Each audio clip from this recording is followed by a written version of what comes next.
Mare, alam mo ba na ang nagre-reels o content creator ay hindi nagpapasarap ng buhay? Oo, naka-online lagi. At lagi ding hawak ang cellphone, kahit nasa bahay lang o umaalis para maghanap ng makokontent. Masarap kaya kumita ng galing sa sariling sikap, kahit pinagtatawanan ka na. Lagi kong nakikita si puro cellphone lang ang hawak, wala na yatang nagagawa sa bahay nila. Meron naman, pinagsasabay din namin ang pagiging housewife at content creator at kumikita naman. How about you? Nakikisali sa chismis? Ang tanong, kikita ka ba?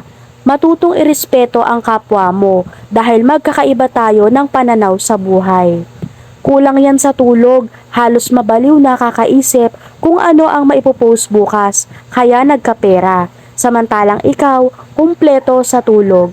Wala naman ginawa kundi pumuna ng buhay ng iba. Magbago ka na, Mare, masama yan.